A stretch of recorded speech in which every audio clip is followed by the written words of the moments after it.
Loreto Peña Villanueva, mejor Loreto, es psicóloga clínica y se ha desempeñado activamente en distintas líneas de intervención, principalmente con la población infanto-juvenil.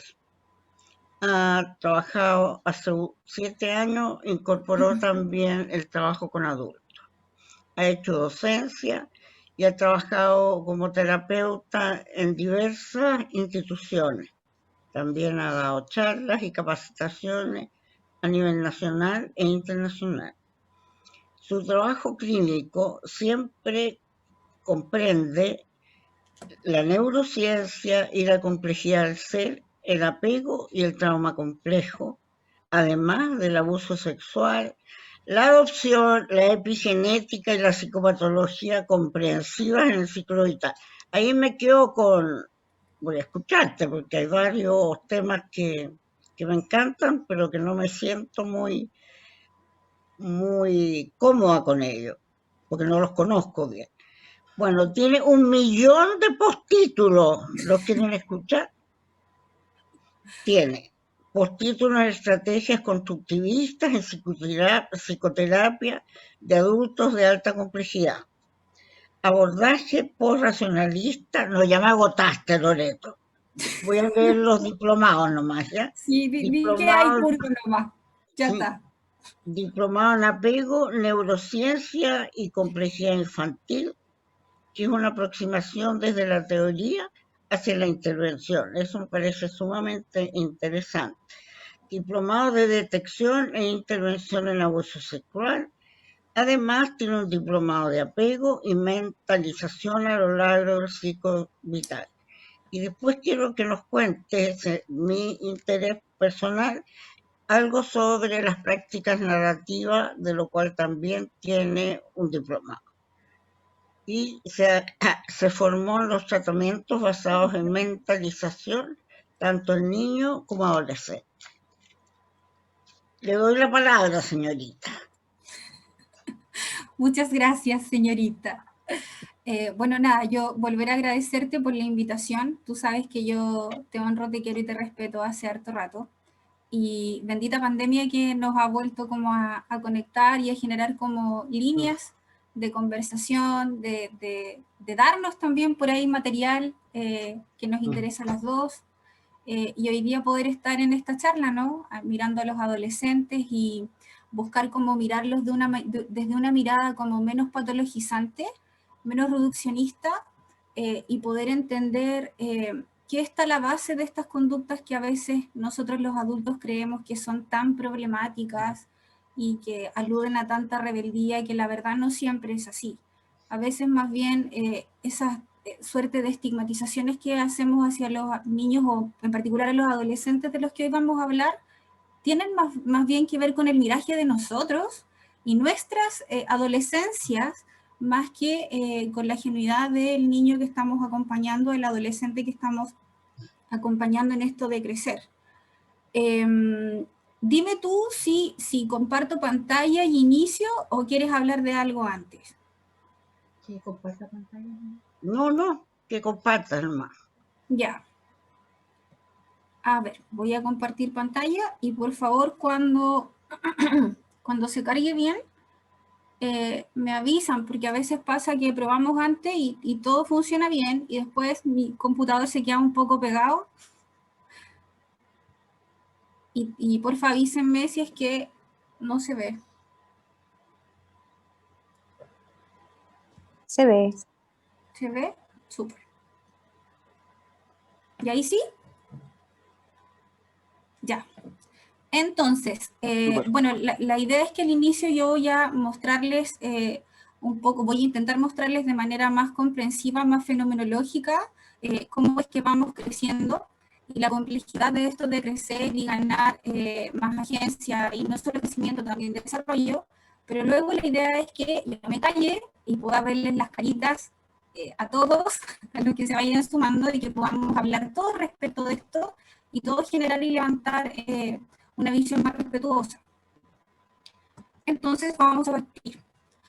A ver, lo primero cuando uno habla de adolescentes, o cuando yo intento hablarle a los papás o en otras charlas cuando hablo de adolescentes, es como explicitar que si bien los adolescentes son más grandes, tienen más peso, más talla, más lenguaje, más autonomía, la necesidad imperiosa de explorar, siguen siendo crías, siguen siendo niños y niñas que están creciendo, siguen muy plásticos, igual que los niños, de todo lo que ocurre alrededor, y a propósito de quién los acompaña en esto de crecer y cómo sean sostenidos en el crecer, van a ir complejizando o organizando mejor estas tramas de crecimiento.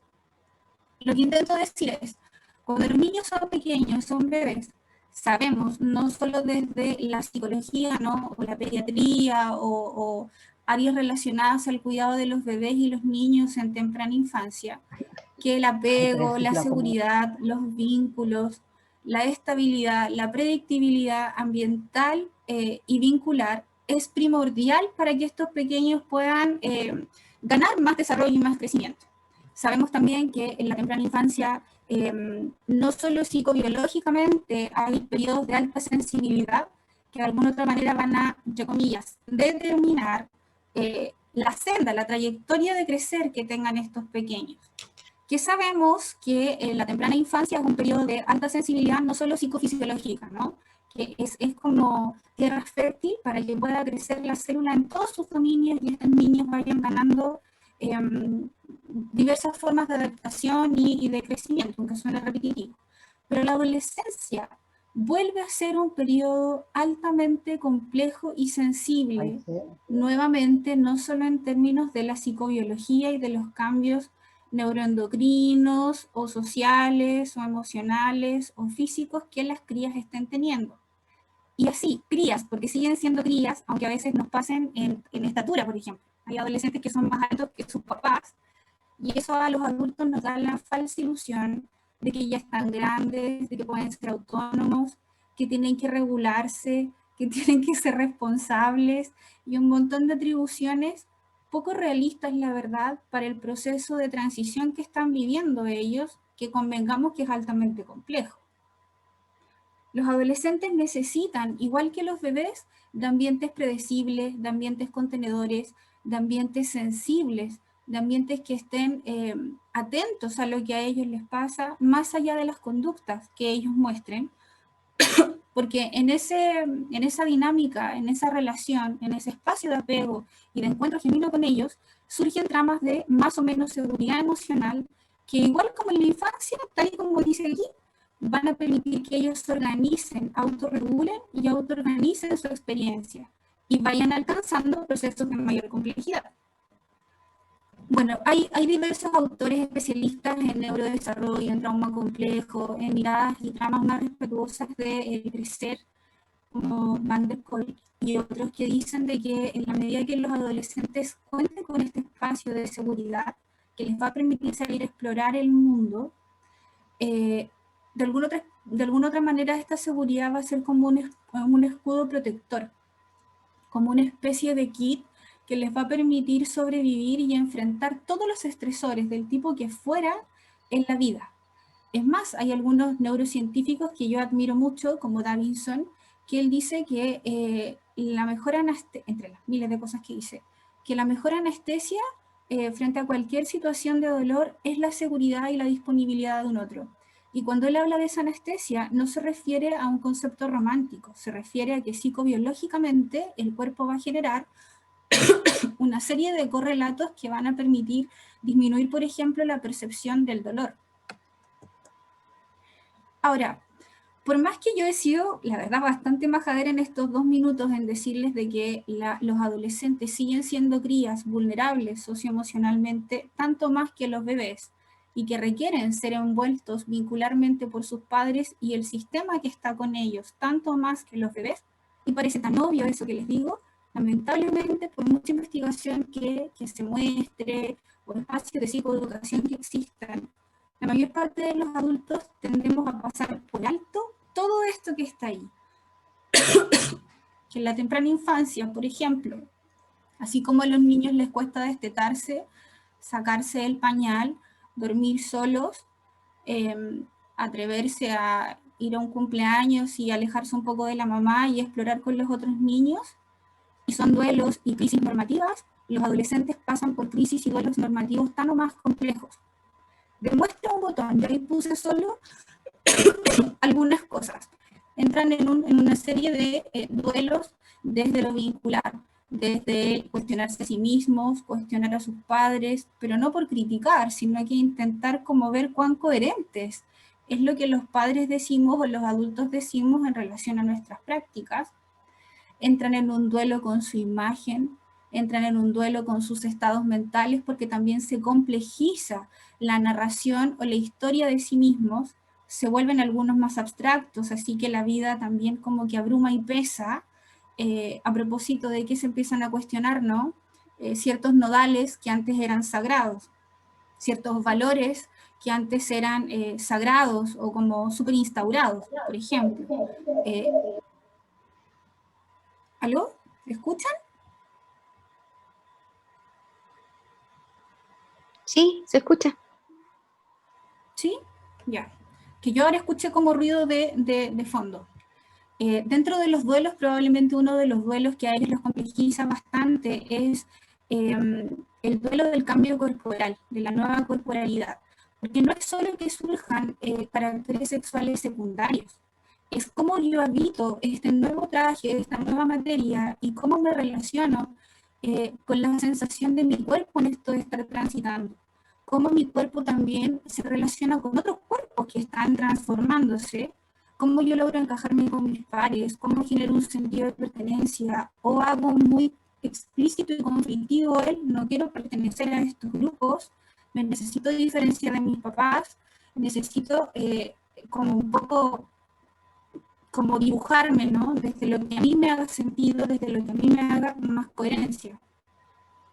Y la Ángel Inicio me decía, háblame un poco de las terapias narrativas. Al final, prometo que o probablemente las preguntas lo vamos a tomar mucho, pero acá uno de los puntos a los cuales yo también aludí es a eso, a como un poco la mayor conciencia de esta identidad narrativa, de cómo esta experiencia emocional, esta sensación corporal de mí, esta huella corporeizada, el cómo mi cuerpo se sabe quién es y cómo experiencia, ahora en esta edad empieza a ser mucho más consciente que en la temprana infancia, sin perjuicio de que sabemos que en la temprana infancia también los niños, y a muy temprana edad, o sea, niños pequeños, lactantes, ya tienen una idea sensoroperceptiva de cómo es habitarse en este cuerpo y cómo es habitarse en esta experiencia sentipensante.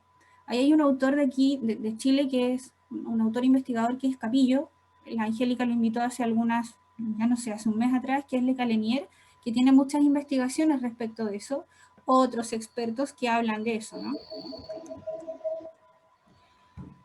Una de las grandes crisis también, y probablemente psicobiológica, la que demanda más energía, más glucosa en sangre, más atención consciente, también de lo que está pasando psicobiológicamente, es el despertar neuroendocrino. El despertar neuroendocrino es 1000 veces más complejo que solo la secreción de hormonas de testosterona o de estrógenos.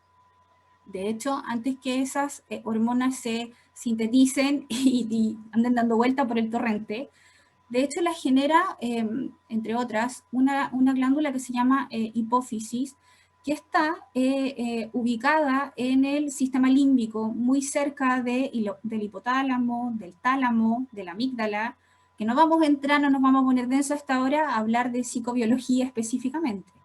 Pero esa glándula de la hipófisis es una de las que está encargada en secretar toda esta nueva trama de neurotransmisores que no solo van a preparar a este adolescente, por ejemplo, para estar preparado para poder procrear vida, para entrar en fases de reproducción, ¿te fijas? Esa hipófisis, al estar muy cerca de la amígdala, del hipotálamo y de otras estructuras, arribita del cuerpo calloso y otras estructuras, también van a influenciar mucho la estabilidad o no afectiva de los adolescentes. Entonces el despertar neuroendocrino no es solo complejo por la sobrecarga o el estrés que para la célula tiene estar intentando entender qué secreto, estrógenos, testosterona, cómo lo hago para balancear ciclos de sueño-vigilia, temperatura, orientación, el tono vagal, una montonera de otras circunstancias psicobiológicas, sino que también está muy puesto, y eso es lo que yo creo que hace a la adolescencia muy compleja, en intentar nivelar la experiencia socioemocional desde un sistema límbico o socioemocional que la mayor parte del tiempo ha estado muy sobreinvadido por experiencias de gratificación inmediata, sobre todo en la adolescencia, donde yo necesito explorar, necesito conocer, a veces necesito ser buscador de sensaciones, no tener tanta conciencia de el juicio crítico, las reglas o las normas, y estoy danzando, pololeando, por así decirlo, con la nueva conexión, nuevos procesos de sinaptogénesis, nuevos procesos de conexiones neuronales de este cerebro más neocortical, en verdad, el neocórtex, ¿no? Donde en el fondo los adolescentes, tal vez un poco más reflexivos, impresionan como estos viejos chicos, o impresionan como los tal vez sobreadaptados, pero de aquí a unas diapositivas más adelante vamos a darnos cuenta que la verdad, la mayor parte de esos chicos que viven la adolescencia sin entrar en tanta crisis, la verdad, tienen crisis igual, solo que son más internalizantes y nos muestran conductas más complacientes, pero no es necesariamente cierto que sean viejos chicos, porque psicobiológicamente, por mucha predisposición evolutiva que hace eones los mamíferos tengamos, o especies parecidas a nosotros los mamíferos tengamos, de que el cerebro se va a ir desarrollando por capas y se va a empezar a complejizar de un cerebro más reptiliano a uno socioemocional, a uno más abstracto y neocortical, los procesos no se pueden apurar. Psicobiológicamente en la adolescencia es como que el sistema límbico, el sistema socioemocional empezara a pololear, a interactuar de una manera más fluida con el neocórtex. Y eso es altamente estresante, porque de pronto como adolescente puedo tener claro que si hago tal cosa me pongo en riesgo, pero yo necesito explorar. Yo les decía recién hace unos segundos atrás, todo mi sistema neuroendocrino está en esto de buscar sensaciones. Estoy puesto ya no solo en mi cuerpo, estoy muy puesto en nuevas interacciones que además son muy corporeizadas con un otro. Ya no me basta que mi mamá esté cerca mío y que mi mamá me diga que esto es riesgoso, que esto no es riesgoso. Ahora yo necesito evolutivamente, sea internalizante o externalizante, salir a explorar. Porque en cada exploración, en cada proceso de movimiento, la verdad yo voy a aprender de mí, de los otros y del mundo. El asunto es que como soy adolescente, pudiese ser un poco torpe psicobiológicamente porque estoy en proceso de ajuste, estoy en un proceso de maduración funcional y estructural. Y eso lo hace muy complejo. Y a nosotros los adultos muchas veces nos hace enjuiciarlos, a veces de manera muy reduccionista, y decir, pero ¿y cómo no se da cuenta que se expone? No es que no quiera darse cuenta, es que está en pleno proceso de maduración. Es más, a veces los adultos, que se supone que ya pasamos por esa crisis normativa, nos sigue costando, fíjate, armar la vida con funciones ejecutivas superiores desde acá arriba.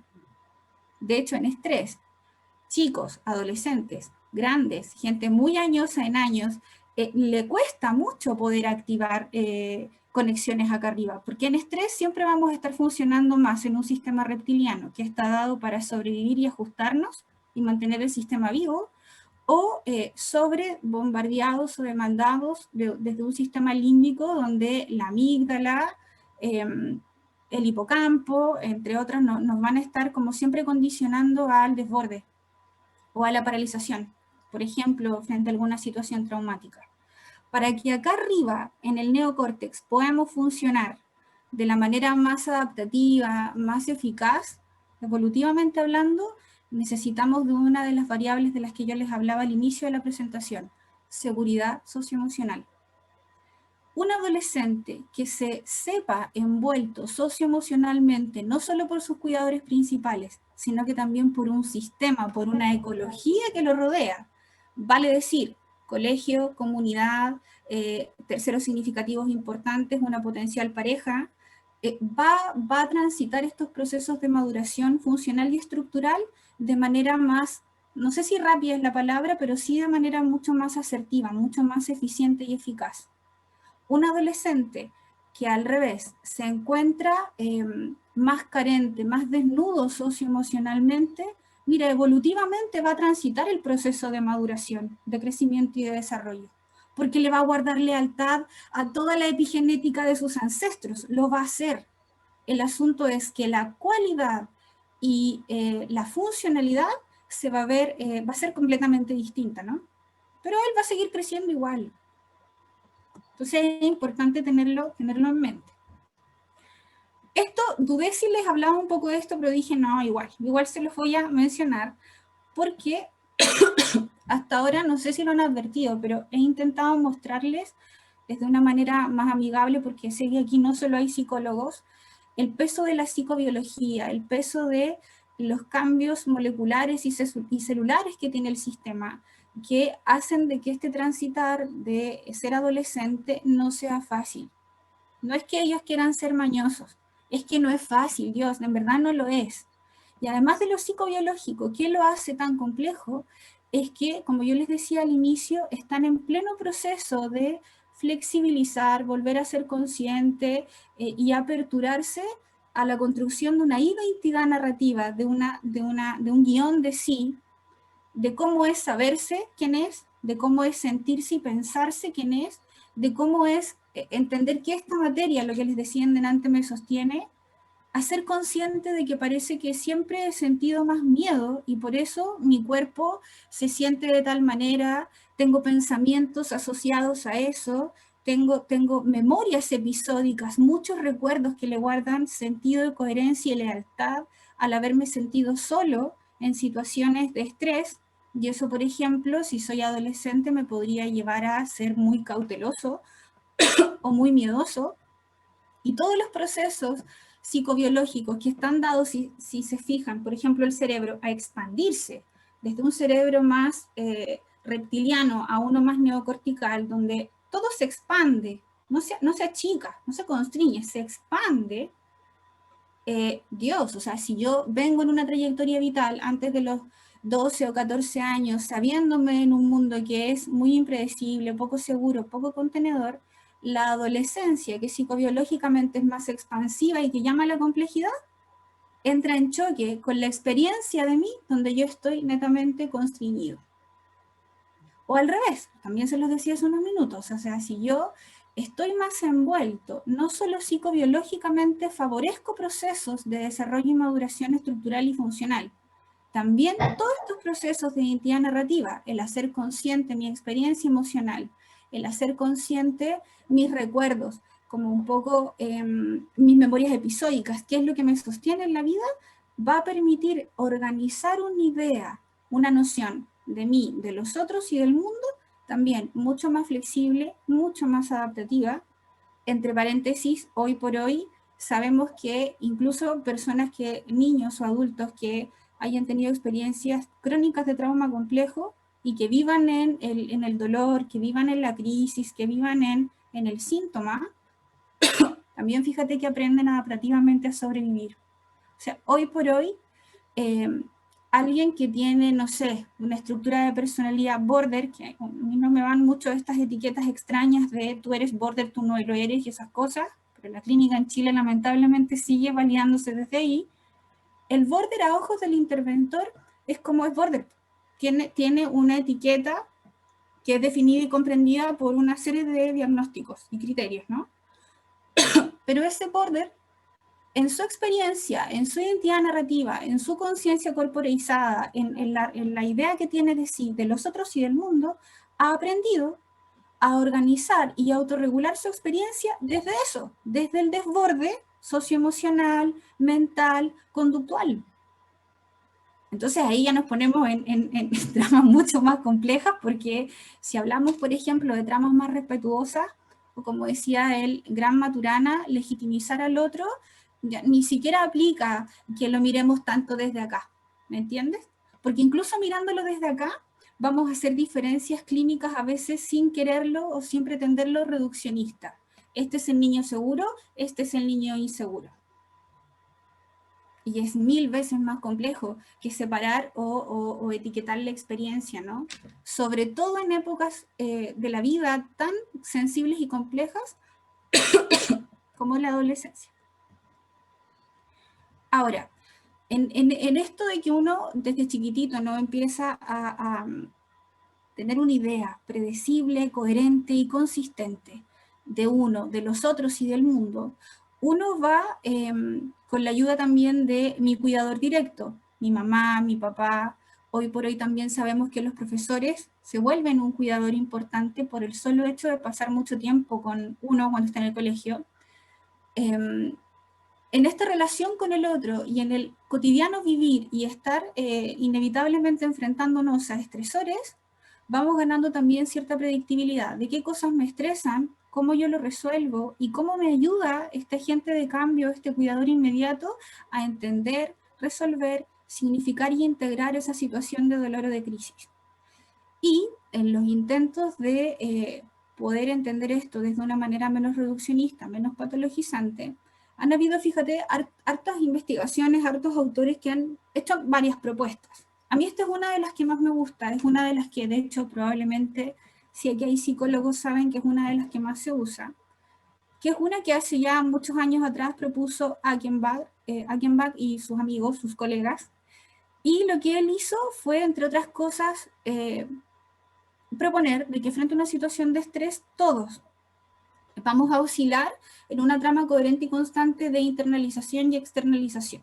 Y desde ahí no vamos a hablar necesariamente de psicopatología, vamos a hablar de estrategias que nos van a calmar y regular en estrés independiente, que si somos, por ejemplo, internalizantes, y como su nombre lo dice, internalizamos, guardamos, suprimimos, invisibilizamos el dolor, y por ejemplo eso te puede llevar a somatizar, es la estrategia que ese sistema o esa célula compleja escoge para calmar en dolor. Ejemplo, un adolescente que toda su trayectoria hacia atrás, antes de ser adolescente, aprendió, pese a ser querido, ser amado, no pensemos en el típico caso como de extremo maltrato o negligencia. Un adolescente que tendía a ser más cuidador de su papá o de su mamá. Por la dinámica que se daba en esa casa, en esa familia, siempre antes fue un niño como más viejo chico.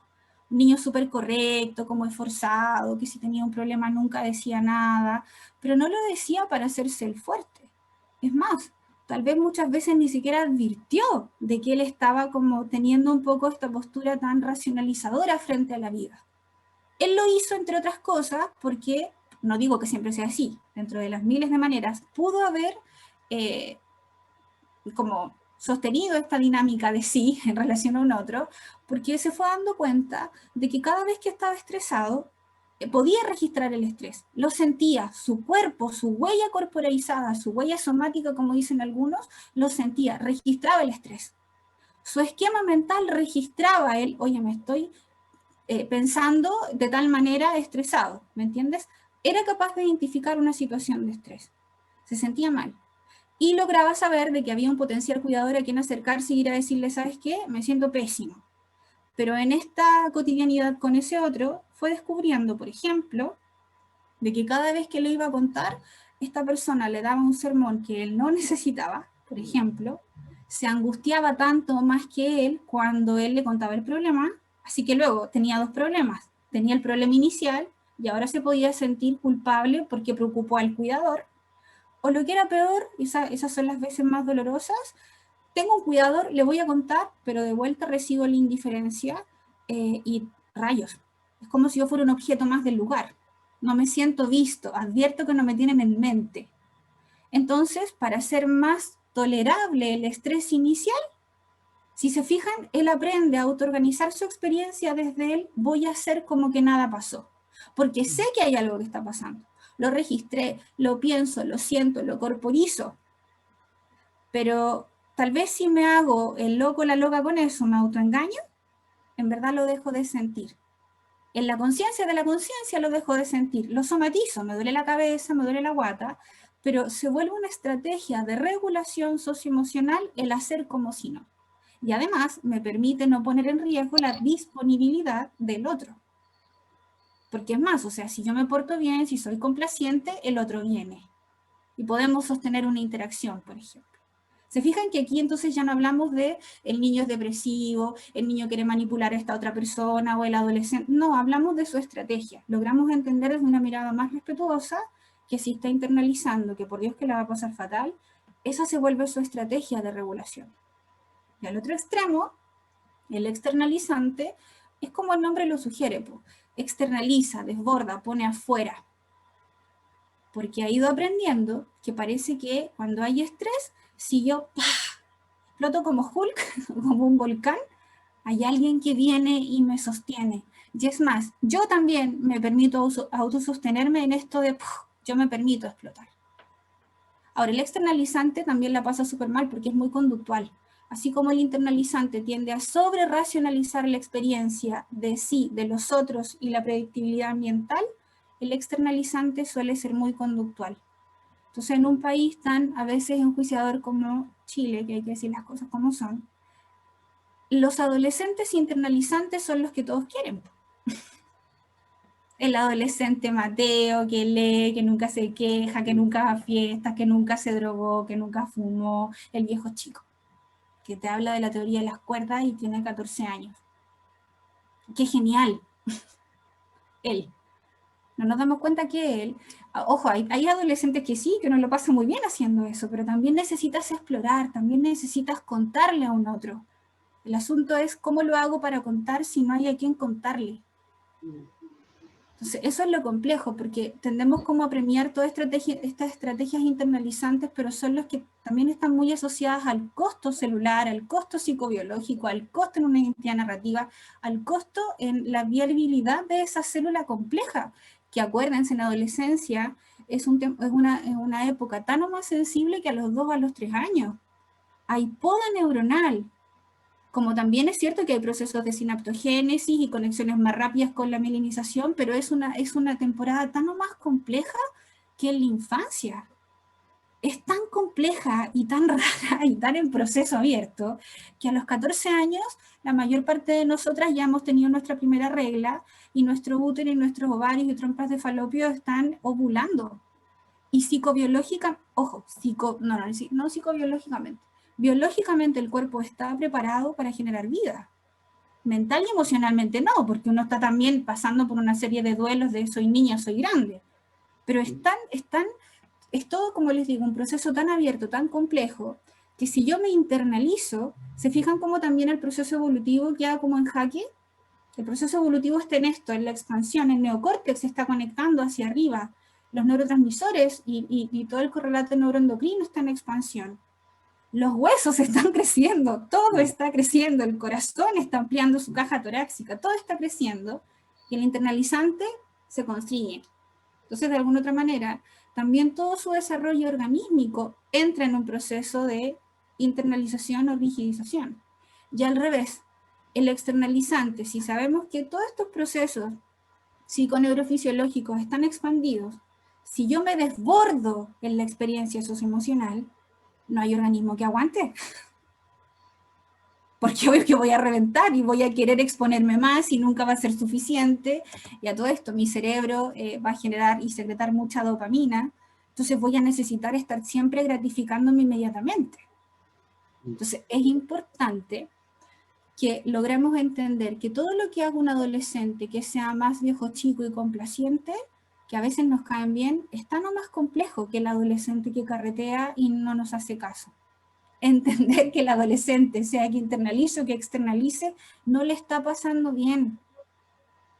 Y nos necesita exactamente igual que los bebés cuando tienen 3 meses y se despiertan con terrores nocturnos a las 3 de la mañana y necesitan que alguien los tenga en su mente y que los vaya a consolar y acompañar en calmarse. Al adolescente no le vas a dar papa, ni cambiar pañales, ni dormir con él. Ya, pero acércate. Míralo más allá de las conductas que a veces no es el adolescente el que genere problemas, son nuestras vivencias como adultos. Un adulto internalizante que es muy supresor, que es muy racionalizante, puede que le cueste un mundo relacionarse con un hijo que sea externalizante, porque le va a caer mal. Pero ¿por qué este niño no entiende? Yo le digo que entiende y no entiende. O al revés. Un adulto que sea muy buscador de sensaciones, muy sociable, muy externalizante, no le va a costar un mundo entender por qué el hijo no carretea, por qué el hijo no sale. Yo tengo pacientes adolescentes que los papás me dicen, pero este niño ni siquiera se ha enamorado. Y yo digo, ¿cuál es el problema? Tal vez tú te enamoras muy rápido, déjalo que él organice primero su experiencia. ¿Me entiende? Nos cuesta mirar lo que está acá. Nos cuesta mirar la conducta de nuestros hijos o del ser amado de una manera más respetuosa, de una manera en que realmente le tomemos el peso a que no nos están manipulando, están intentando, de hecho, como pueden, darnos las señales para que nosotros nos activemos en el cuidado. Muchas veces ellos se desviven dándonos la señal, sinceramente la mayor parte del tiempo. Y los niños y los adolescentes en ese sentido son geniales. Yo creo que por eso todos los que trabajamos en ese rango etario los cuidamos como tesoros, aunque suene cliché, pero sí son tesoros para nosotros. Todo está puesto ahí, la biología, incluso filosóficamente hay tantas posibilidades de que desde ahí se gesten mejores sociedades, pero no lo vemos. Vamos enjuiciando. Creemos de que los niños cuando son chiquititos no necesitan y después como son grandes se tienen que calmar y regular solos. De los adultos mayores, por eso también puse un poco como esas fotos a propósito ahí, ¿no? La temprana infancia, la adolescencia y cuando ya somos más grandes. A los grandes también. A propósito de lo que la Angélica hablaba hoy día a mediodía en esta charla, que puede que más adelante igual menciones algo de eso. Así como a veces tendemos a dejar a los niños, a los adultos mayores también tendemos a pensar, ya, pero él es grande, él sabe cómo calmarse. No. Nunca dejamos de aprender cómo calmarnos. Y la única manera de poder autorregularnos es que primero existe un espacio de heterorregulación. O sea, la única manera de poder, de hecho, la única manera en que nosotros nacemos como un sujeto pensante, así casi como con una metateoría de nosotros, es porque alguien fue capaz de darse cuenta y de ayudarnos a entender de que no somos objetos, somos sujetos.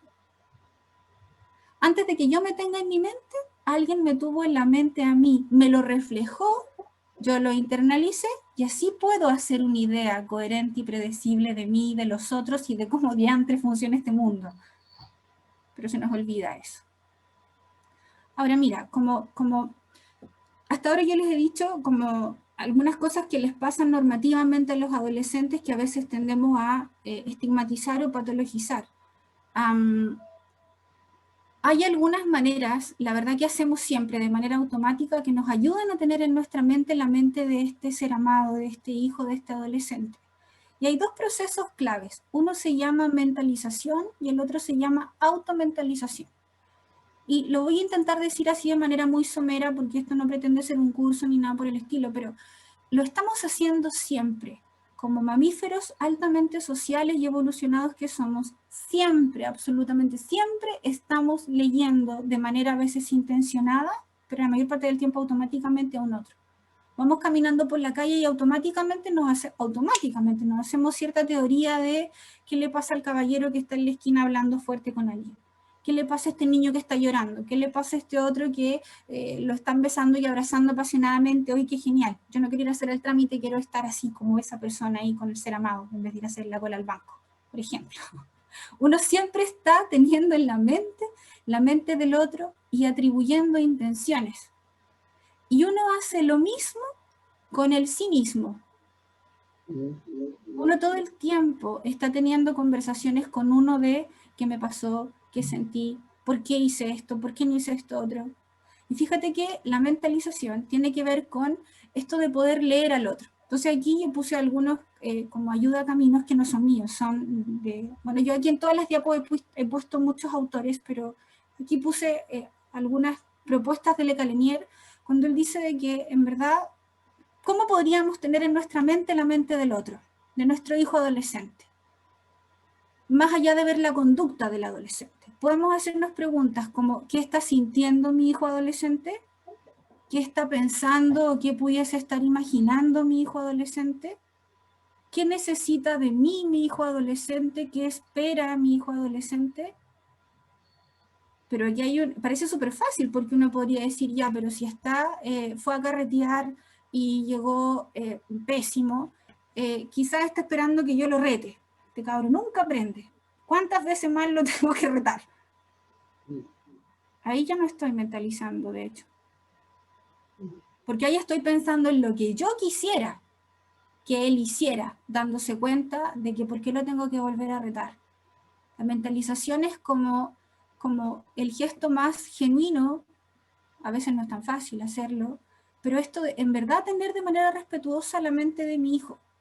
Más que preguntarme, ¿y por qué llegó pésimo después del carrete? Puedo preguntarme, ¿y qué diantre está pasando que parece que él se siente más libre en el carrete y le logra contar a sus amigos y no a mí? ¿Será que mi hijo no confía en mí?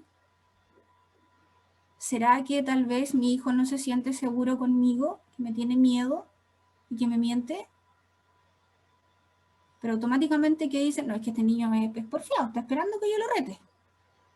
Si él sabe la consecuencia, le voy a quitar el play, pero no aprende nunca. ¿Viste? O sea, tener en nuestra mente la mente del otro sin juicio, más que sin juicio, tener la mente del otro como es el otro, no como me gustaría que fuera. Si tengo un niño internalizante, que yo en verdad parece que siempre lo he visto así, no es en la adolescencia que está encerrado en su pieza, siempre he estado así. Para poder entender esa conducta, necesito hacerme preguntas más complejas. ¿Qué le está pasando a él? Y entender, guste o no nos guste, que mucho de lo que a él le pasa tiene que ver con el vínculo y la interacción con nosotros. El internalizante no aprende a internalizar porque es pesado. Aprendió a callarse porque en algún momento hubo alguien que no lo escuchó. El que externaliza y hace pataletas jodidísimas, perdonen mi lenguaje, aprendió a hacerlo porque se dio cuenta de que cada vez que se portaba pésimo y hacía pataletas, alguien venía. Así que parece que para sostener la relación con alguien que yo quiero y que yo amo, tengo que estarme quejando y peleando todo el tiempo. Pero no es que te quiera manipular, no es que sea menso y no me dé cuenta del castigo que me vaya a dar, es que en verdad aprendí a relacionarme así contigo. Y la automentalización es como su nombre lo dice, auto, es más referido a uno, ¿no? Es como, esto es súper importante que los adultos siempre lo hagamos, el ¿qué me pasa a mí? Cuando puedo tener una idea de qué le puede estar pasando a mi hijo, ya, pero ¿y qué me pasa a mí con eso que le pasa a mi hijo? Si me di cuenta que quizás mi hijo le cuenta sus problemas a la polola, al papá o al hermano y a mí no me cuenta nada, ¿qué me pasa a mí con eso? ¿Me da pena? ¿Me da rabia? ¿Puedo yo respetuosamente conmigo intentar entender qué es lo que yo he hecho para que él me tenga miedo sin sentirme malo o víctima o entender en verdad? Tal vez si hago ese gesto de automentalizarme, de sostenerme mentalmente a mí en relación a un otro, voy a darme cuenta de que quizás muchas de las cosas que mi hijo está haciendo ahora yo nunca me las he permitido. Y me molesta eso. Si yo soy una mamá súper internalizante o un papá súper internalizante, apegado a la regla, a la norma, que me lo guardo todo, que lo racionalizo todo, que siempre estoy bien, que me autoexijo, que soy complaciente y todas esas cosas que en Chile se premian, y me toca un hijo que es genial, pero que es más externalizante y más encima de adolescente, tal vez antes de estar mirando a mi hijo y todas sus conductas necesito ver yo, pero ¿por qué diantre a mí me molesta tanto que este chico externalice? Y tal vez descubro que siempre yo he tenido miedo de decir lo que pienso. Entonces yo quisiera que mi hijo siguiera las reglas y las normas y que fuera un ser de bien igual que yo, porque además en Chile nos meten eso en la cabeza, que mientras más internalizante eres mejor. Mientras más te revientas en el colegio trabajando, eres mejor. Entonces yo quiero que mi hijo funcione así, porque si no va a sufrir en un país como Chile. De hecho, mientras más externalizante eres, más te castigan. Mientras más internalizante eres y mantienes a Chile dentro de los países no solo de Latinoamérica, sino que a nivel mundial, que revienta las tasas de ansiedad, de depresión, de suicidio, entre otras variables, pero no importa, porque así hay que hacerlo. La letra entra con sangre y tenemos que hacer las cosas bien, nos tenemos que esforzar, y si nos duele algo tenemos que tomar pastillas y lavarnos la cara y seguir.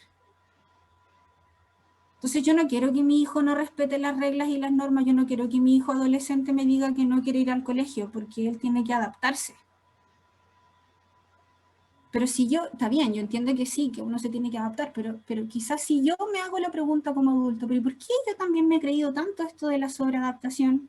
Si yo como adulto soy complaciente, me autoexijo, sigo las reglas, hago todo y estoy súper enfermo, estoy con fibromialgia, ¿eso quiero para mi hijo? ¿Quiero que tenga fibromialgia? ¿Quiero que tenga colon irritable antes de los 20 años?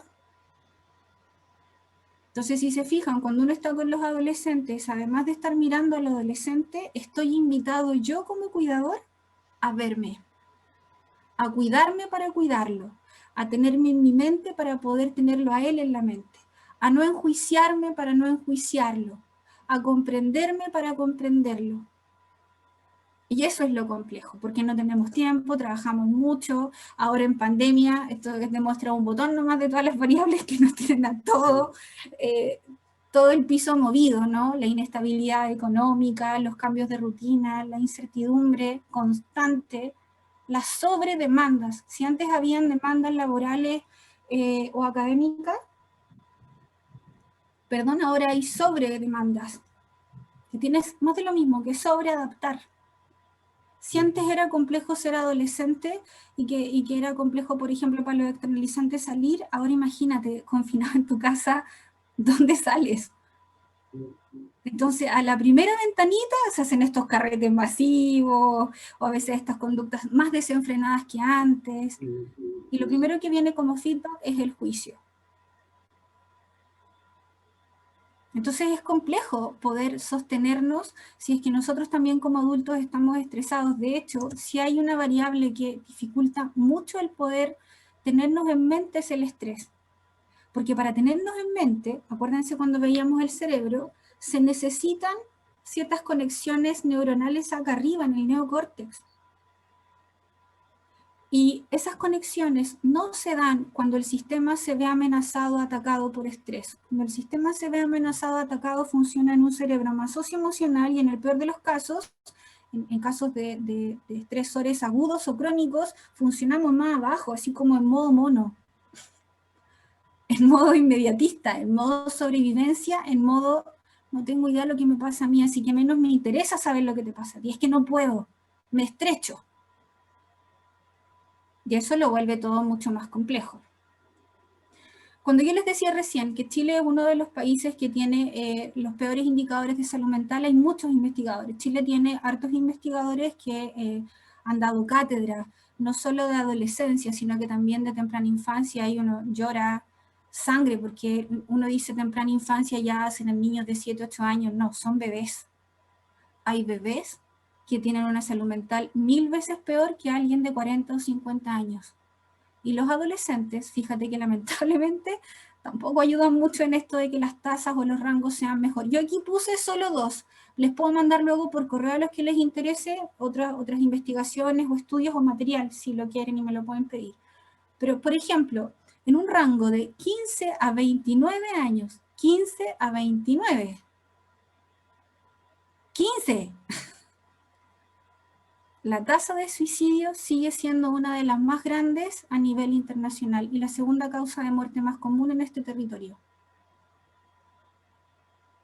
15 años hacia arriba. ¿Qué hace alguien de 15 pensando a sus 15 años, perdona mi lengua, y perdona que sea tan literal, que la vida es una soberana mierda y que nada vale la pena y que nadie va a estar contigo? Hasta los 29, que convengamos que a los 29 sí, la vida es compleja, pero a los 29 todavía tenéis todo un mundo por explorar, todo un montón de agencias por construir.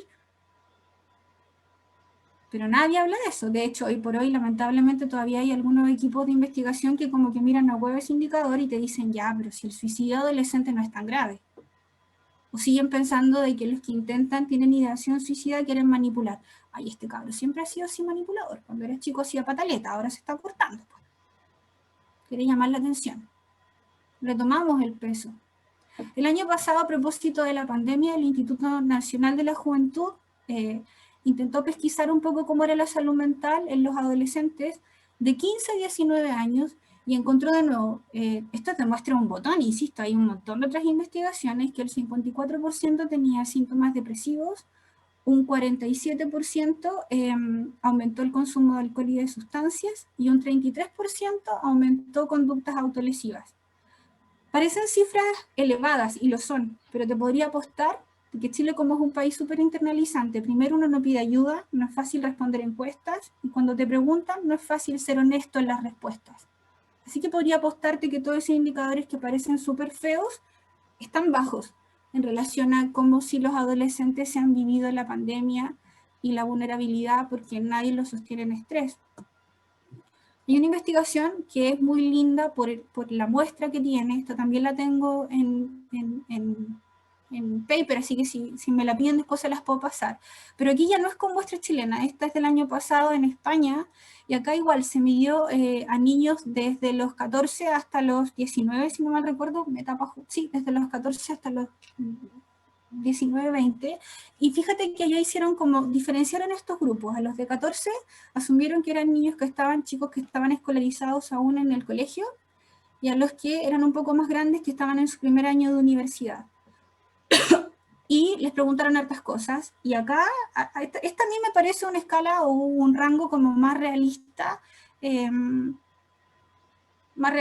porque en verdad en todos los rangos más del 70% puntuaban alto, en cuadros de depresión, en cuadros ansiosos, en esta sensación de sentirse solos porque nadie es capaz de visualizar su estrés. Más del 70% en un rango etario de 14 años. Yo les decía al inicio, psicobiológicamente es una edad difícil. La célula está estresada. Súmale a eso el advertir que ecológicamente, ambientalmente, tú te sientes en tierra de nadie. Y en la pandemia es peor, porque sin pandemia, saquemos la pandemia. Los adolescentes per se suelen ser un rango etario muy estigmatizado, así que per se casi siempre están solos. Ahora en pandemia es peor. Con la tecnología, así como a los niños a veces se les pasa tecnología, los adultos han tendido en su lenguaje peyorativo a veces como, ya, pero este está estresado, pero es millennial, así que le compro un Play y se calma. Le pago, ¿cómo es que dicen? Este juego que tú, diamantes, voy a comprarle diamantes para su juego en línea y así se calma, seguro así se calma. O en países como Chile, que tiene altas tasas de obesidad infantil, y eso también habla de rango adolescente, está triste, voy a ir a comprarle una pizza. O la imagen, está triste, vamos a comprar un par de zapatillas y se te va a pasar la pena. Pero nadie sostiene tu pena. Y la célula se enferma. Los adultos, ¿por qué nadie los sostiene? Porque los adultos también estamos angustiados, también estamos estresados. Muchos adultos, además de la pandemia o el contexto bastante iatrogénico de estrés que también nos enferma, viene hacia atrás con crecimientos o adolescencias de mucho abandono. O sea, los papás a veces no es que sean poco mentalizadores o enjuiciadores porque sean malos, es que en verdad ellos tampoco tuvieron adolescencia. El otro día había el Sebastián León en Facebook, siempre le hace preguntas, así como que hace participar en la comunidad virtual, y preguntaba, ¿qué es lo que te faltó en la adolescencia? Y ahí toda la gente responde, como que él tiene harto rastro, entonces siempre interactúa con la gente que lo sigue. Muchos respondían. Y fíjate, yo lo miré así al tuntún, no me puse a hacer como un análisis, no por el estilo estadístico, pero sí había una tendencia que se repetía. Él preguntó, pregunta para los grandes, ¿qué les faltó en la adolescencia? Y insisto, yo no hice ningún análisis estadístico ni cualitativo, pero me atrevería a decir que sobre el 50% ponía, me faltó adolescencia.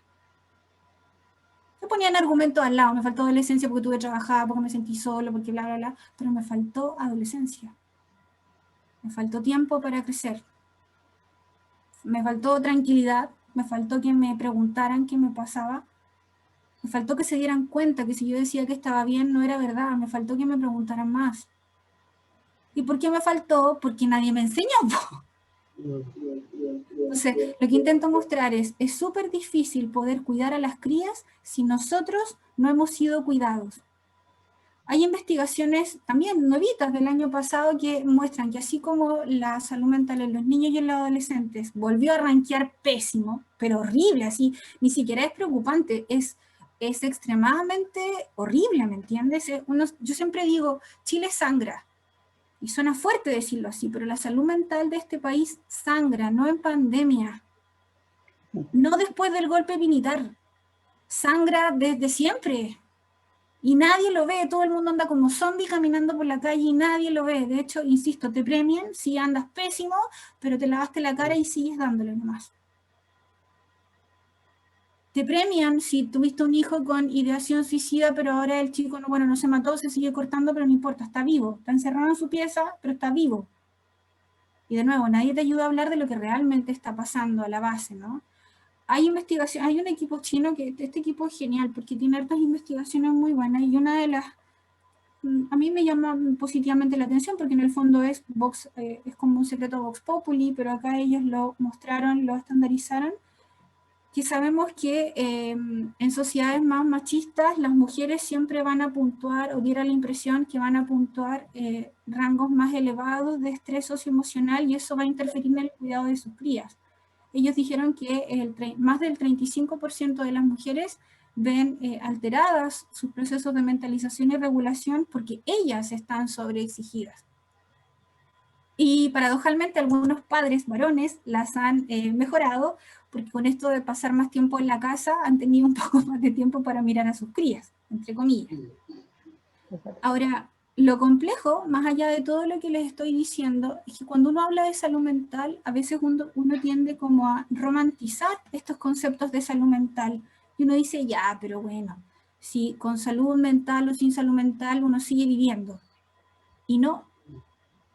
La salud mental también está muy compuesta por células vivas. Y las células no habitan solo en el cerebro socioemocional, en la amígdala, en el hipocampo, en la corteza cingulada anterior, habitan en otros órganos y estamos llenos de células. No solo se enferma el cerebro a la hora de estar bombardeado de estrés tóxico, se enferman estructuras vitales como el corazón. Y no me refiero solo a ataques cardíacos, porque uno dice, ya obvio, sí, me va a dar un ataque cardíaco, sí, eso es lo más extremo. Pero antes tu corazón zapatea y te da un montón de señales que Chile tampoco ve. Chile sigue siendo, de nuevo, otro indicador que tiene más tasas de accidentes cardiovasculares, de problemas de arritmia o taquicardia, no precisamente por una falla orgánica heredada, sino que por los altos niveles de cortisol y estrés en sangre. Eso no es viable con la complejidad de una célula. Y muchas veces esos síntomas, insisto, no tienen que ver con una falla orgánica, son la consecuencia de no cuidar a tiempo estresores socioemocionales. La microbiota en guata también se altera. Yo siempre hablo de esto porque a veces uno dice, ya, pero es obvio, cuando uno está estresado te duele el colon, te duele la guata, te estriñes, tienes cólicos. Sí, eso es lo más evidente. Pero las bacterias de tu guata, que no solo van a ayudar a tu flora intestinal y a generar o mantener bien tu flora intestinal, tu guatita, tus paredes gástricas, fíjate que hay investigaciones preciosas que muestran que desde la microbiota se pueden generar y secretar con mayor facilidad estabilizadores del ánimo como la sertralina. Yo no diría, oye, la sertralina, ¿no? Uno de los tantos estabilizadores del ánimo, uno diría, pero eso se secreta acá arriba. Sí, pero también en panza. Entonces, no siempre cuando tú estás estresado vas a ser colon irritable. Puede que no, si tenés suerte no. Pero tu microbiota se va a ver alterada y con el solo hecho de estar alterada, tu estabilidad socioemocional también. Tus ciclos circadianos también. Puse tiroides ahí. La tiroide, ahí hay investigaciones muy preciosas, dolorosas, pero muy preciosas, que cuando tú estás muy angustiado también se altera tu correlato neuroendocrino, haces hipohipertiroidismo, y eso te va a llevar la mayor parte del tiempo a correlatos con cuadros ansiosos o cuadros depresivos. Y la tiroides, de nuevo, no solo se desregula por factores como epigenéticos o estructurales, también es altamente sensible al cortisol en sangre, al estrés tóxico en sangre. Y ojo que uno diría, ay ya, pero esto es para los grandes. No, también es para los adolescentes que están en pleno proceso de plasticidad, no solo de su cerebro. Los adolescentes están en pleno despertar de estas benditas tiroides. Están en pleno despertar del desarrollo neuroendocrino. Mientras más estresados estén, es más probable que hagan cuadros de afectación a la tiroides. mientras más angustiada, por ejemplo, estén las mujeres adolescentes en un país como Chile, que se regulan mucho de manera oral y comen y golosean, y mientras más dulces coman, y no solo ganen peso y talla, sino que ganen glucosa en sangre, es más probable que hagan ovarios poliquísticos, por ejemplo. Entonces, viste como la salud mental no tiene mucho que ver necesariamente solo con la emoción, el pensamiento. Me queda muy poquito porque me estoy dando cuenta que ya pasé como la hora y no me han avisado. Les dije, chiquillas, que me avisaran. Pero sí, yo dejé una alarmita por aquí discretamente. Bueno, la invitación, además de poder mirar a los adolescentes de una manera más respetuosa, es poder cuestionarnos también un poco qué es lo que queremos para una mejor sociedad que va a estar construida la mayor parte del tiempo por adolescentes. Porque ellos todavía, aun cuando sufren mucho, todavía como que confían en que las cosas pueden ser mejor. Los adultos, a veces desesperanzados, justificamos guiones, discursos, instituciones, por justificarlas desde la desesperanza. Ellos no, ellos todavía como que guerrillean, luchan, o al menos no están tan dormidos. Y cité aquí a Maturana porque él, entre las miles de cosas que siempre se cuestionaban, no solo desde la biología, en los últimos años con la Jimena, en todas estas tramas más sentipensantes, respetuosas, de la legitimidad del otro, de mejores convivires, siempre se hacía esta pregunta, ¿no? ¿Cómo nos aparece el otro? ¿Quién es el otro? ¿Cuál es el espacio de real encuentro que tengo con el otro? El otro, quien fuera el otro. Y a propósito de lo que yo les decía en delante, de poder tener en mi mente la mente del otro, me pareció interesante como recalcarlo, ¿no? A veces nos cuesta tener en nuestra mente, legítimamente la mente de nuestros adolescentes, porque estamos muy desconectados de lo que a ellos les está pasando con lo que nosotros quisiéramos que a ellos les pasara. No le tomamos el peso a cuánto les duele el cuerpo y la carne viva cuando aumentan de peso y de talla. Ni siquiera los más niños, cuando los niños pequeños te dicen, hoy me duelen las piernas, uno dice, ay, está puro, qué regalón. Y le duelen las piernas, sus huesos le están creciendo, le duelen. A los adolescentes también, y no lo vemos, es como, ya, pero ¿cómo tanto? Estamos desconectados, ¿viste? Del proceso que están viviendo con lo que nosotros queremos.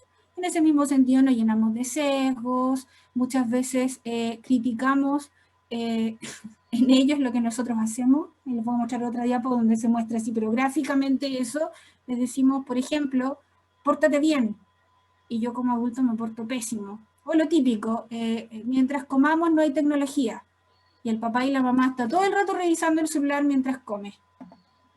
Respeta a tu prójimo. Y voy al supermercado y me salto al que está antes en la fila. No mientas. Y mi hijo se da cuenta que le miento a la mamá o al papá todo el tiempo, ¿me entiendes? Entonces no vemos lo incoherentes que somos. Y la invitación, como decía Maturana, es a encontrarnos en el otro desde el amor a amar, desde el amor sin prejuicio, no romántico, y desde el amar, más que de Maturana, desde el amar de Le Calenier, por ejemplo, ¿no? Desde esto de tener en mi mente la mente del otro, previo a eso poder mirarlo, y luego poder regularlo, poder existir en este espacio de intrínseca convivencia, colaboración, y un poco no intentar sobreadaptarnos como los mejores papás, ni intentar sobreadaptarnos o sobreadaptar a nuestros hijos como los mejores hijos. Les decía, aquí hay, por ejemplo, un ejemplo de incoherencia, ¿no? Este papá con su hijo preadolescente va a consultar y dice, lo traigo porque es muy irrespetuoso. Y aquí no sé si alcanzan a ver, tiene una etiqueta de DSM, ya aquí 20, con toda la etiqueta. Y el especialista le dice al papá, oye, pero la hora era a las 2, no a las 5. El papá lleva al hijo porque el hijo no hace caso, no respeta las reglas y las normas, pero él como adulto se pasó por ahí mismo la hora de atención y no lo ve. Es que en verdad los adultos no lo vemos. Vemos la falla o el error en el otro, que no es falla ni error. Vemos el dolor en el otro, lo vemos mal, lo estigmatizamos, lo sobreetiquetamos y no vemos que nosotros hacemos lo mismo que criticamos. Entonces, la invitación es, aunque suene repetitivo, a ser el adulto que necesitaste cuando tú eras niño, cuando tú eras adolescente. Cuídate para cuidar, piénsate para pensar al otro, siéntete para pretender siquiera sentir al otro, por amor a Cristo, o lo más sagrado de ustedes, más que estar puestos en la conducta del otro, vean qué existe en la mente del otro. No vean al hijo adolescente como alguien amenazante, como alguien que los quiere desafiar, porque no los quiere desafiar, lo único que quiere es aumentar la proximidad, la disponibilidad del apego con ustedes, la disponibilidad del encuentro con ustedes. Y los adolescentes viejos chicos aprendieron de que si ellos se portan bien, ustedes vienen, y los premian, y les hacen nada, y no sé, están con ellos. Y los externalizantes, que son como los más extremos, y un poco entre comillas, muy entre comillas, desafiantes o buscadores de sensaciones, aprendieron que así, además de anestesiar su dolor, ustedes van, aunque sea a retarlos, pero van. Entonces, como dice un grande, que para mí en verdad ha sido un referente junto con otros, es Le Calenier, y él dice, por ejemplo, entre las miles de cosas que dice, que la invitación de los adultos es hacer seres de observación y contención del estrés de nuestros hijos, no la fuente de estrés de nuestros hijos. Y lo que yo les he dicho toda la presentación, y perdonen si he sido majadera y repetitiva, es cuidémonos para cuidar, si no, no resulta. Y no solo los papás, los profesores que estamos con los chicos, algún adulto significativo que esté con estos chicos, ¿me entiendes? Con los adolescentes. No puedo estar sermoneándolos si primero no me cuido y no entiendo la complejidad que yo tengo como adulto respecto de esto que me molesta en el otro. Siempre a propósito de Maturana y otros grandes, como que sabemos que cuando yo les decía que la adolescencia está la fuerza gestante para poder generar mejores sociedades, hay autores geniales, a mí me encanta él, yo lo leo hace muchos años, que es Richard Davidson, leo un neurocientista y él lo que hace es, entre otras cosas, investigar cómo funciona el cerebro y toda la mente corporeizada, así que no solo hace testeos de la actividad neocortical, sino que también de otros sistemas. ¿Qué pasa en el cuerpo cuando yo estoy puesto a encontrarme con un otro desde la compasión, la atención, la generosidad? ¿O qué pasa en mi cuerpo cuando yo ya he integrado procesos más resilientes? Y fíjate qué pasa, entre otras cosas, que la célula se regenera, que la materia cambia, que donde, por ejemplo, y esto en verdad, yo me siento una alpargata al lado de lo que él dice, porque él tiene miles de investigaciones que lo avalan, cuando ha habido poda neuronal, por ejemplo, en procesos de mucho estrés, en una estructura del cerebro que se llama hipocampo, donde entre otras cosas se fijan los recuerdos de dolor, y a veces es tanto el dolor que hay poda neuronal, se mueren las conexiones neuronales. Fíjate que cuando yo entro en un proceso de colaboración, de encuentro, de autocompasión, compasión conmigo y tramas más resilientes, vuelve a haber nuevas conexiones, nuevas sinaptogénesis, o a veces no nacen nuevas neuronas, depende de cada organismo, pero sí la conexión por la vaina de mielina, que no nos vamos a la lata con eso, pero la conexión, la velocidad de conexión que tienen todas estas neuronas aumenta. Y no solo cambia la sensación de bienestar, no solo existe esta sensación química, entre comillas, de tranquilizarme neuroanatómicamente, sino que, o neurofenomenológicamente, como muchos decimos en esto de me siento tranquilo, cambia la materia, cambia la célula. Entonces, pucha que es importante tomarle espacio o tomarle conciencia a esto de que la regulación emocional es 1000 veces más complejo que darle besitos al adolescente y decirle que lo quiero. Necesito verdaderamente hacer el gesto genuino de ponerme en sus zapatos para ayudarlo a transitar en este proceso, porque si lo ayudo, lo regulo y lo contengo, y lo hiciéramos todos, o sea, si recordáramos que los niños y los adolescentes, como las crías de la manada, son la promesa, ahí está como en serio la tierra fértil para mejores sociedades, probablemente tendríamos un mundo, y no es romántico lo que digo, 1000 veces mejor. Tendríamos, Dios mío, una carga epigenética 1000 veces más robusta que la que tenemos. Un neocórtex que esté funcionando de manera más reflexiva, más colaborativa, y no un cerebro tan primate como el de las sociedades superinstrumentalistas y competitivas como nosotros, los chilenos. Entonces la invitación es a cuidar a nuestros adolescentes, a cuidar a nuestros niños, y que en ese cuidar tendamos, en este lenguajear con ellos, a invitarlos y nosotros también a tener como una sociedad más plástica. Y cambia la materia, cuando uno la contiene en estrés, puede cambiar la sociedad si entre todos colaboramos y tendemos a ser más resilientes entre todos. Para cerrar, no sé, Ángel, si puedo mostrar el video o dejamos el video, lo dejamos nomás. Ya. Claro, porque las imágenes de fuerza. Ya. Les voy a este es un video que hizo el UNICEF, es un video que a mí me encanta, lo he usado otras veces y me encanta porque nos hace como volver a tener en nuestra mente a los adolescentes de una manera no tan prejuiciosa. Espero que no se pixele, no se preocupen porque tiene los subtítulos abajo, así que si no lo escuchan también no pasa nada tan malo.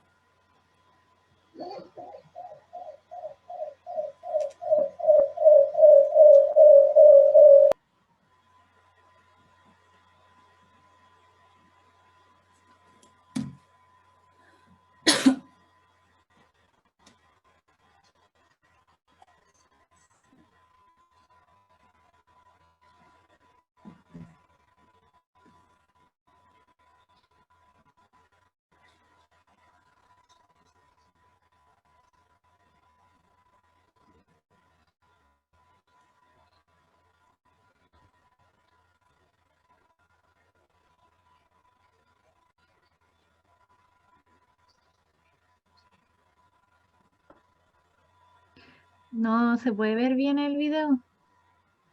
¿No? ¿No se carga? ¿O está como se pixela? Yo lo sigo viendo bien, pero parece que ustedes no. No, está pegado, de hecho. ¿Ahí sí? No, sigue viéndose cortado. Sí, nos alcanza a leer el subtítulo porque la imagen como que se va saltando. Quizás podría dejar el link para que lo podamos ver.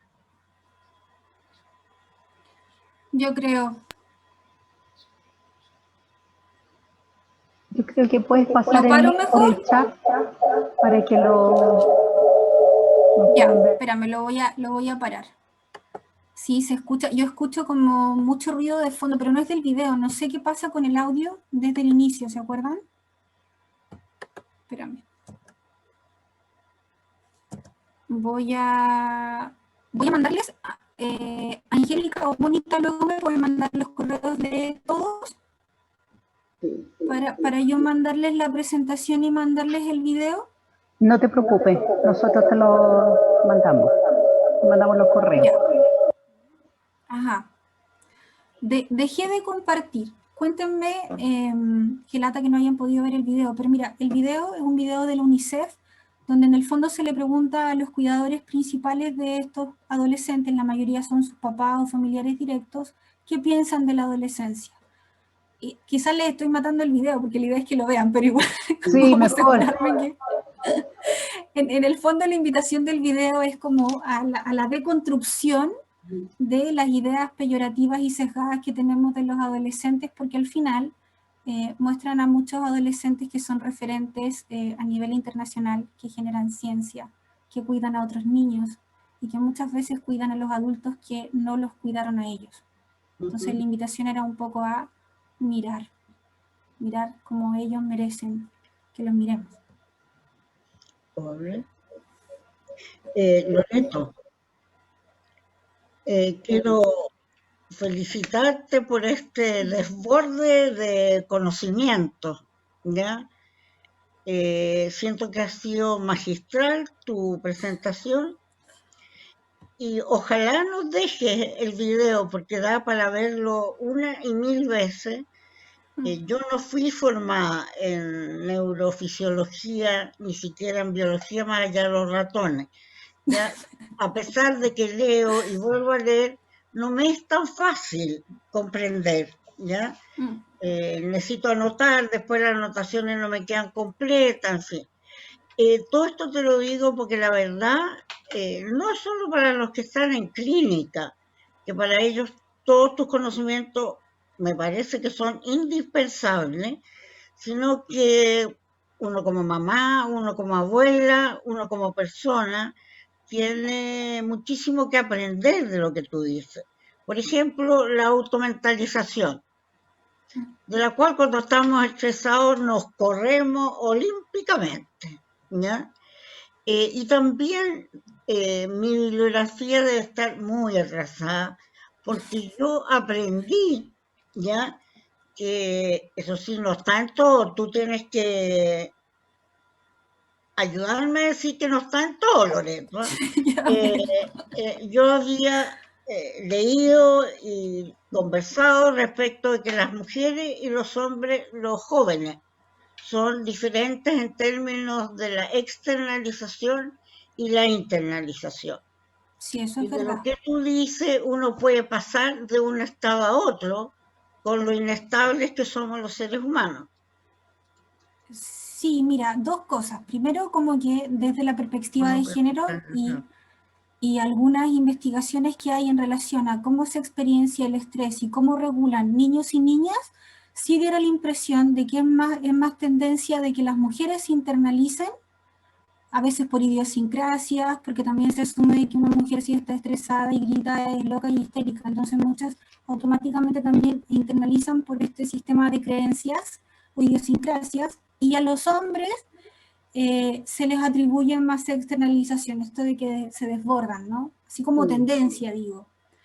Ahora, eso por una parte, y luego cuando tú dices como que oscilan en un continuo de internalización y externalización, claro, así lo plantea entre otras cosas esa teoría, para no patologizar el cómo uno se regula en estrés. Pero, como somos seres predecibles, y no solo en términos de nuestro correlato mental o emocional, sino que somos biológicamente predecibles, el sistema hace lo que conoce, como conoce, y le da seguridad a hacer por todas sus experiencias previas.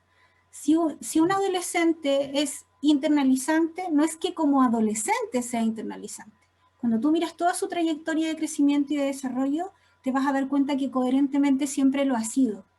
Ahora, también es cierto que a veces hay niños muy internalizantes, muy complacientes, que han vivido alguna situación muy estresante en la preadolescencia y en la adolescencia y se van al otro extremo. ¿Te fijas? Eso también puede pasar. Pero por lo general lo que uno ve en clínica y lo que muestran las investigaciones, y yo me atrevería también a avalar que es así, es que siempre hay un patrón más coherente y predecible que se sigue. ¿Te fijas? No es que cambie, que un día seas internalizante y al otro externalizante, o que por ser adolescente sí o sí seas uno o el otro. Es como una especie como de estrategia coherente durante el ciclo vital, que se va ajustando y que gracias a Dios, desde la epigenética o la psicobiología y investigaciones de neuroafectividad, sabemos que es plástico. O sea, si tú tuviste trauma complejo, por ejemplo, una situación muy cruda o situaciones muy crudas de algún estrés agudo crónico, y más que las situaciones, lo que te marcó fue cómo tú la viviste, cómo lo pensaste, cómo la experienciaste, cuál fue la predictibilidad de ti y de quienes te cuidaron en esa circunstancia, tú pudieses internalizar y en el extremo disociarte, desconectarte. Pero eso no quiere decir que siempre vayas a estar desconectado y que siempre vayas a internalizar y, no sé, en el peor de los casos, hacer ideación suicida, ¿te fijas? No, también, y por eso yo les hablaba de las investigaciones al final de Davidson, porque la materia cambia, el cerebro puede remapearse, los vínculos pueden remapearse, pero es cierto que mientras más nos tardemos evolutivamente en ese niño, o sea, es más fácil.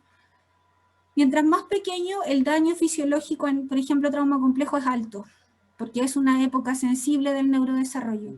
Pero es 1000 veces más, ¿cómo decirlo?, factible remediar eso que remediar a alguien que tiene trauma complejo a los 15. Porque la mayor parte de los 15 además se va a morir, porque en verdad se va a morir, no es compatible con la vida o se va a matar. Pero lo que te quiero decir es que no son categorías estáticas, no te quedes con esta idea por amor a Cristo como de que no son casillas, son dinámicas. Loreto, en honor al tiempo, ya llevamos casi 2 horas, ya, vamos a ir finalizando. La verdad es que estuvo muy interesante. queremos saber si podemos compartir la grabación del webinar en YouTube. Sí. Quisiéramos invitarte para más adelante, si es que tienes tiempo, para seguir conversando sobre esto, que es un tema súper interesante y atingente.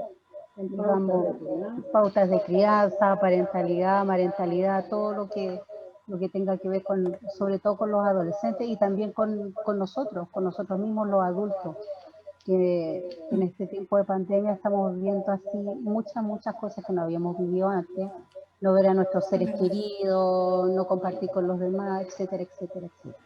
Bueno, no me sigo extendiendo porque ya en honor al tiempo tenemos que terminar, ¿ya? Muchas gracias a todos por participar, les agradecemos a todos.